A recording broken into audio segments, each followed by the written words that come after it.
Waktu Yesus tiba, di mana Lazarus dikuburkan, dia udah 4 hari berbaring di dalam kuburan. Kenapa ya Tuhan kok sengaja telat datang? Kalau kita perhatikan ceritanya memang Tuhan berlambat-lambat. Bukan karena Tuhan itu lelet, atau Tuhan nggak peduli, atau Tuhan mempermainkan perasaan orang. Enggak.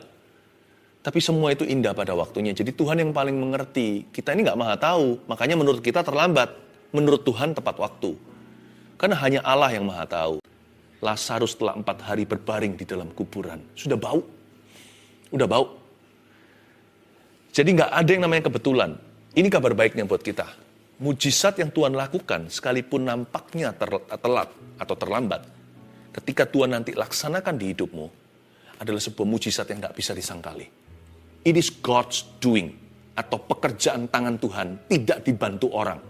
Dan itu juga bukan kebetulan, karena di dalam kamus Tuhan bukan hanya tidak ada kata terlambat, juga tidak ada kata kebetulan di dalamnya. God wants to do something real in you, sesuatu yang nyata di dalam hidupmu. Nah, sekarang di ayat 19 bunyinya, di situ banyak orang Yahudi telah datang kepada Marta dan Maria untuk menghibur mereka berhubung dengan kematian saudaranya.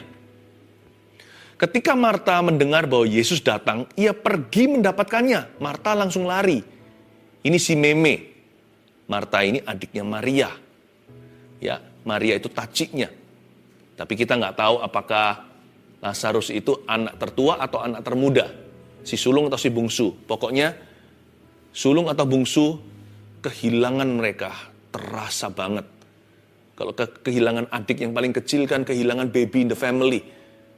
Kehilangan koko yang paling tua kan kehilangan tudung rasanya. Ketika Marta mendengar bahwa Yesus datang, ia langsung pergi mendapatkannya. Tetapi Maria tinggal di rumah. Maria sebagai taje, sebagai cici yang paling tua, dia betul-betul terpukul sekali. Dia tinggal di rumah, ini seperti suatu postur berduka. Dia nggak berkutik, dia nggak bisa, nggak kepingin kemana-mana lagi. Hatinya gelisah setengah mati. Kayaknya mau mati sama si Lazarus, kalau bisa ikut di kuburan bersama dengan dia. Ayat 21. Maka kata Marta kepada Yesus, Tuhan, sekiranya engkau ada di sini, saudaraku pasti tidak mati. Coba perhatikan kalimat ini. Tuhan, sekiranya engkau ada di sini, saudaraku pasti tidak mati. Kedengarannya seperti ada sedikit rasa kecewa di dalamnya, diselipkan dalam kalimat tersebut. Anda kerasa nggak waktu dia berkata, if you were here earlier, kalau engkau datang lebih dini, Lazarus pasti nggak mati. My brother itu pasti masih hidup hari ini. Why did you come late? Kenapa kau datang telat? Kenapa engkau tiba terlambat? Tuhan, sekiranya engkau ada di sini, saudaraku pasti tidak akan mati. Memang dia nggak kepahitan atau Marta juga tidak berani kurang ajar terhadap Tuhan Yesus. Dia dengan hormat sih. Karena itu kan kemurahan, bukan haknya dia. Dia ngerti. Dia hanya mengandai-andai. Sebenarnya, tahu nggak? Ada banyak sekali kesedihan dan stres dalam hidup kita itu bukan berdasar fakta. Tetapi berdasarkan imajinasi what if.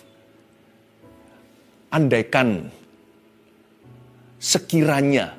Kata-kata itu nggak selesai-selesai. Seperti kita itu menggali sumur, seperti kita itu digging the wells of supposition dalam bahasa Inggrisnya. Seperti seolah-olah kita itu menggali sumur, I suppose, andaikan, jikalau, seandainya, sekiranya. Orang yang selalu pola berpikirnya itu begitu, dia akan selalu minum dari sumur yang dia gali itu, sumur seandainya, sumur sekiranya itu, selalu dia akan minum air penyesalan. Selalu dia akan minum pahitnya sesal hati. Jangan gitu ya pola pikirnya ya. Look forward, look upward, lihat ke atas, lihat ke depan. Seandainya atau sekiranya itu tidak ada akhirnya atau tidak ada akhir kata. Seandainya dan sekiranya itu tidak ada tutup kalimatnya. Jadi jangan pernah Anda terpancing untuk berkutat di sana. Pikiran Anda terfokus ke situ. Kepada imajinasi yang tidak kudus. Andaikan tahu gitu. Sekiranya itu nggak ada akhirnya. Nanti minum air kepahitan lagi. Kepahitan sama Tuhan, kepahitan sama diri sendiri, kepahitan sama orang lain. Karena kita yang berpikiran demikian, selalu imannya pupus. Pengharapannya putus. Orang yang berpikir begitu, tidak mungkin beriman pada Tuhan. Orang yang berpikir demikian, seandainya sekiranya, orang seperti itu, sudah tidak bisa lagi lihat apa yang Tuhan hendak lakukan. Karena dia menoleh ke belakang, lihat ke masa lalu. Dan yang dia harapkan adalah andaikan dia bisa ubah sesuatu di belakang situ. Orang begitu, salah fokus, gagal fokusnya, bukan lagi pada Tuhan dan pada firman. Orang seperti itu mati janji. Jangan begitu ya, Tuhan sekiranya, itu percuma. Tetapi kalimat ini juga tidak menyinggung Yesus. Marta itu hanya menjadi seorang yang sangat manusiawi. Dia berkata, Tuhan kalau engkau ada di sini, itu pengertiannya sendiri. Dia pasti tidak akan mati. Tahukah Marta? Oh juga begini, saya ingin ngomong sama Anda. Bukan hanya Marta, tahukah Anda dan saya bahwa di hadirat Tuhan, kematian tidak lebih kuat, tidak lebih susah untuk dibatalkan atau dipatahkan daripada sakit penyakit. Andai kata Marta tahu, dia tidak akan stres begitu. Sekiranya engkau ada di sini, dia menghendaki hadirat Tuhan agak early, agak dini. Sekarang bukannya Tuhan sudah hadir di depan dia, itu kan juga hadirat yang sama. Kenapa dia menoleh ke belakang? Harusnya dia lihat Yesus yang di depan, bukan? Yang penting kan hadirat Tuhan, ya kan? Kan dia berkata, seandainya engkau ada di sini, dia merujuk ke hadirat Tuhan di belakang situ. Harusnya dia berkata, oh, yang penting kau sekarang di sini bersama dengan kami. Yang penting akhirnya engkau tiba. Sebab asal Tuhan ada di sana, tidak ada kata terlambat. Karena bagi Tuhan dan di hadirat Tuhan, kematian atau sakit 4 hari lalu, sakit parah, atau seminggu lalu masih sakitnya biasa, nggak ada bedanya di hadirat Allah. Sakit bisa sembuh di belakang situ, telat nih, dia sudah mati bisa bangkit. Karena yang membangkitkan itu hadirat Tuhan yang sama. Di hadirat Allah tidak ada penyakit besar, penyakit kecil, penyakit parah, penyakit ringan. Nggak ada. Bagi Tuhan semua sama. Saya pakai jempol saya, ibu jari saya ini untuk bisa membunuh yang namanya semut kecil, semut keranggan, nyamuk atau lalat. Nggak ada bedanya. Karena saya kuat, karena saya manusia. Ibu jari saya lebih besar dari mereka. Di hadirat Allah nggak ada besar kecil. Tiada yang mustahil. Andai kata Marta ngerti dia berdiri di hadapan siapa nih, dia tidak akan berkata, andai sekiranya dulu engkau di situ. Yang penting kan sekarang engkau di sini. Ayo. Saya bicara pada Marta-Marta yang sekarang sedang mendengarkan saya punya renungan. Saya bicara kepada Anda, pria dan wanita yang sekarang lagi putus pengharapan. Yang penting sekarang Tuhan hadir. Jangan berkata sudah terlambat. Karena Anda berdiri di sebuah hadirat. Itu yang mengubahkan the presence of God. Saat teduh ini bukan program acara. It's a presence. The presence of the Almighty. Bukankah kita bersama-sama berkumpul ini mengharapkan hadirat Allah? Bukan timnya, bukan pembicara, tapi anak Allah, Yesus namanya. Ya, lanjut ayat yang ke-22. Tetapi sekarang pun aku tahu, untungnya ada ini. Saya baca lagi, tetapi sekarang pun aku tahu bahwa Allah akan memberikan kepadamu segala sesuatu yang kau minta kepadanya. Untungnya tidak berhenti di ayat 21. Ayat 22 ada kelanjutannya. Marta cepat berbalik dan hatinya lekas percaya. Dia berkata, tetapi sekarang pun aku tahu bahwa Allah akan memberikan kepadamu. Garis bawahi tetapi sekarang pun. Even now, tetapi sekarang pun. That's the faith. Hari itu, saat itu juga, detik itu, Marta mendemonstrasikan iman pada Tuhan. Dia berkata, meskipun demikian, I choose to trust you. Aku memilih untuk tetap percaya kepadamu. Disitulah permulaan miracle atau mujizat yang akan segera terjadi. Marta ini luar biasa. Seringkali digambarkan dalam Alkitab dia hanya sibuk kerja. Ternyata Marta punya iman. Cikal bakal kemuliaan Allah dinyatakan dalam keluarganya lewat kebangkitan saudaranya. Marta berkata, tetapi sekarang pun aku tahu Tuhan agak telat nih, terlambat menurut pemikiranku. Karena waktu itu Marta nggak ngerti kalau Yesus sanggup lakukan itu. Jadi Marta berkata, tetapi sekarang pun ya, even now. Sekarang pun, imannya nggak gede. Dia nggak berkata, sekarang pun Lazarus akan bangkit. Dia nggak berkata demikian. Dia hanya berkata, tetapi sekarang pun somehow miracle will still happen. Mujizat pasti masih akan terjadi. Tapi sekarang pun. Garis bawahi. Jadikan itu imanmu hari ini ya, apapun yang Anda lalui. Tetapi sekarang pun. Selalu bicara pada diri sendiri. Soul talk atau bicara pada jiwa.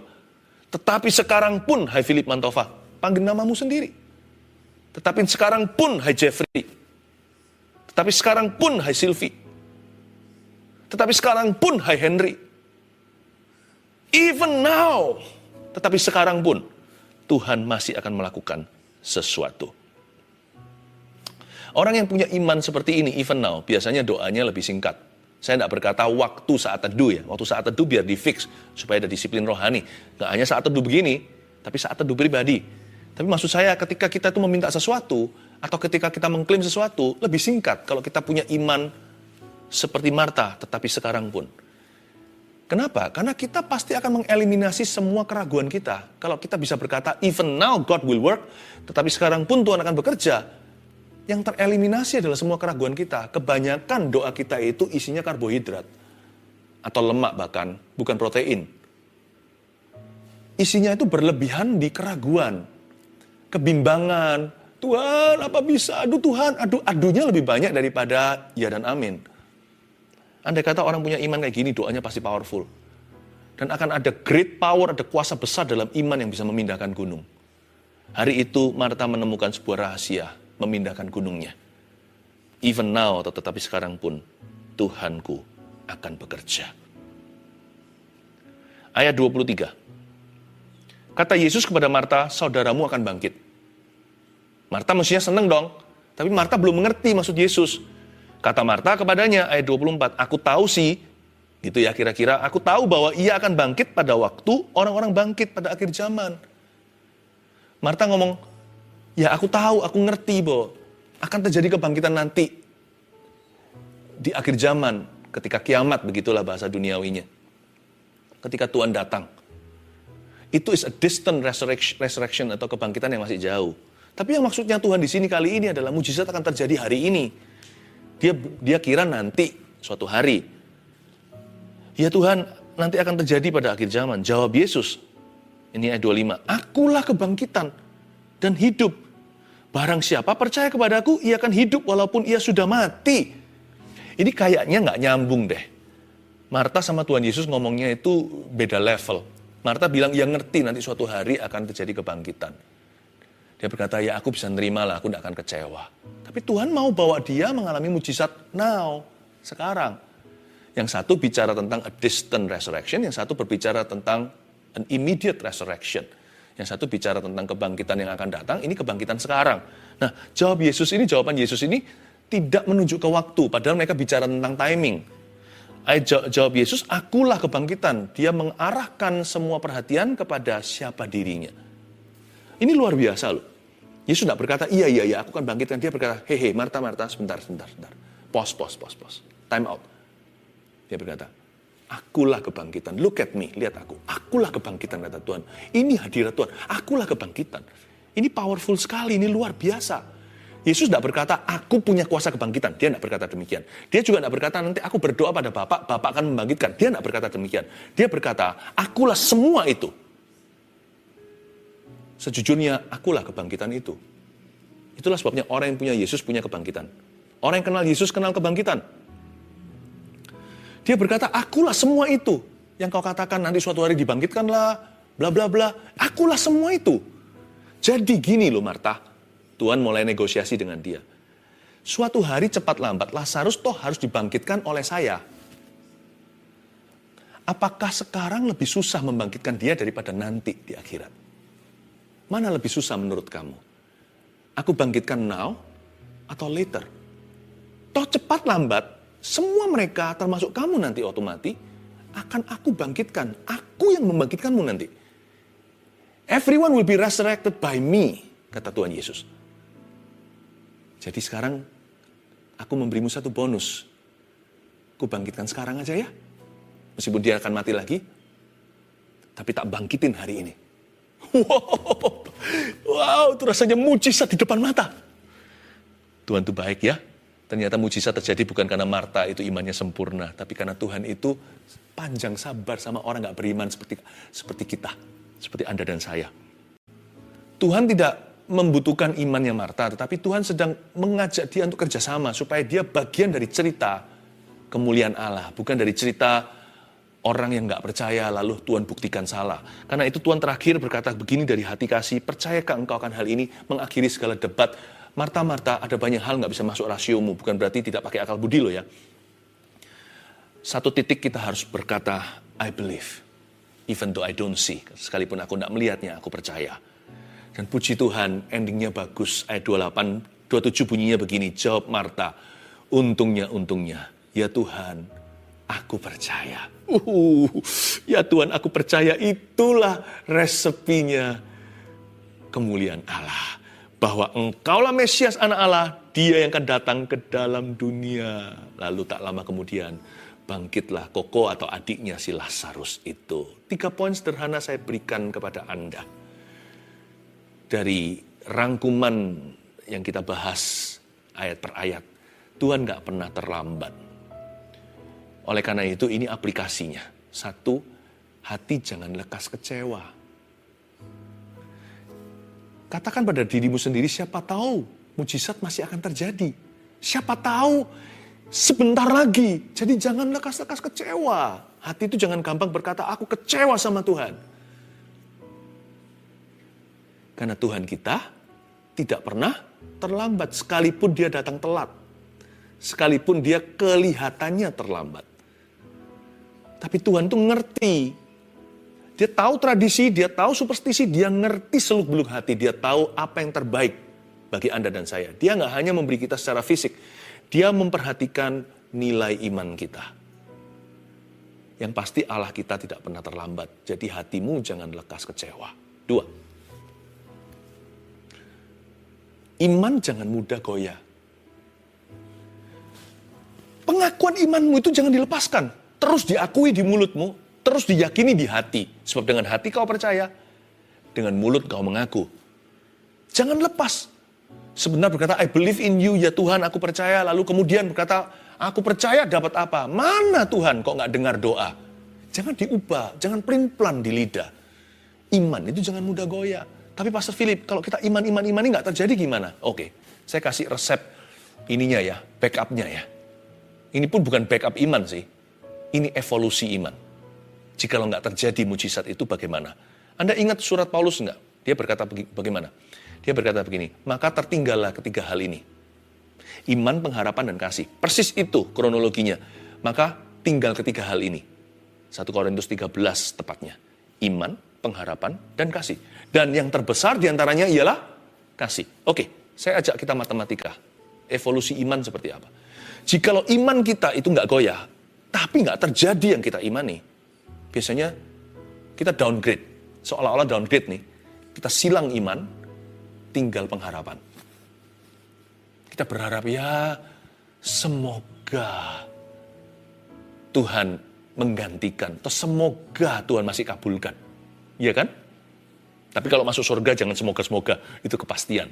Keselamatan itu blessed assurance atau keyakinan.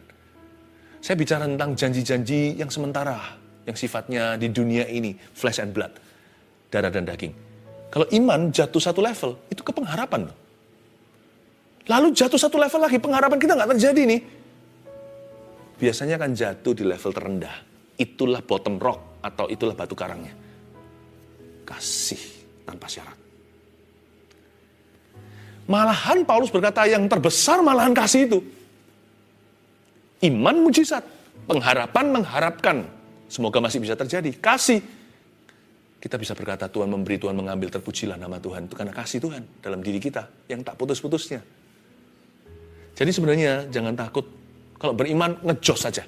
Saya kalau beriman 100%. Saya kalau doain orang sakit, saya 100%. Sembuh nggak sembuh, saya bukan Tuhan. Tapi kalau saya beriman 100%. Tidak 99 loh ya. Kalau orang itu sakit tambah parah, nggak usah diimani, pasti lebih parah. Kalau masalah rumah tangga yang berantakan kita biarkan juga pasti akan semakin kronis, semakin toksik. Ngapain saya berdoa kalau saya nggak beriman? Biarin aja. Itu bukanlah, syukur tidak mengubah keadaan. Syukur mengubah Anda yang bersyukur di dalamnya.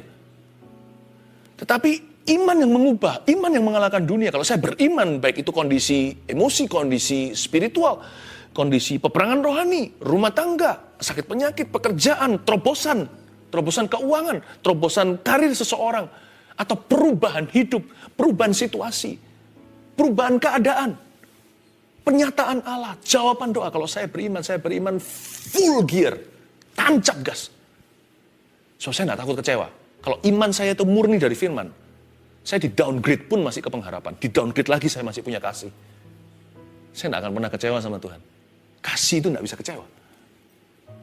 Jangan begini, takut beriman. Kenapa? Nanti kalau nggak kejadian gimana? Itu orang WO atau kalah sebelum pertempuran. Itu orang yang keluar dari gelanggang pertandingan. Belum lap pertama. Belum kita putaran ke-1. Sudah berkata, ya sudah daripada kalah, mendingan nggak resiko. Daripada kalah, mendingan gua pasti nggak menang. Lebih bisa nerima. Kayak seperti itu, nanti lama-lama kita jadi pecundang. Iman jangan mudah goyah. Tancap gas. Let's believe in miracles today. Sekalipun orang mau bilang, mujizat-mujizat yang dicari, terserah mereka. Terserah. Karena orang-orang itu tidak akan jadi solusi buat sesamanya. Kita yang percaya jadi solusi. Meskipun ujungnya bukan manipulasi, ujungnya adalah kasih. Kalau enggak pun gimana? Saya tetap akan percaya. Seperti Habil, darahnya dari tanah itu berseru dengan iman. Mendingan saya mati, tetap beriman, dan sekalipun tidak melihat apa yang saya iman terjadi. Saya pulang ke surga membawa iman. Imanku tidak akan tercuri. Terjadi atau tidak terjadi apa yang kuimani, aku tetap akan beriman. Karena imanku pada firman Tuhan. Tuhan berkata, dia Yehovah Rafa, I believe in healing. Saya percaya dalam kesembuhan. Tuhan berkata, Yehovah Jireh, Allah yang menyediakan atau Allah yang mengadakan, saya percaya kepada pemeliharaannya. Saya percaya satu persatu. Dan kalau Tuhan berkata, aku adalah Allah yang kudus, kudus-kuduslah hidupmu dan hidupku. Jagalah kekudusan. Yang terakhir, kalau hati jangan lekas kecewa. 2, iman jangan mudah goyah, karena Tuhan tidak pernah terlambat. Yang ketiga, ini pewahyuan umumnya buat kita. Mujizat masih terjadi, my brother and sister. Ini yang membuat hidup itu bergairah. Miracles still happen. Yes, even now. Yes, even now. Mujizat masih terjadi. Termasuk sekarang pun Tuhan masih bekerja. Dan saya percaya hari ini adalah hari yang Tuhan tentukan untuk Anda mengalami sebuah mujizatnya. Marilah kita bersyukur dan bergembira di dalamnya.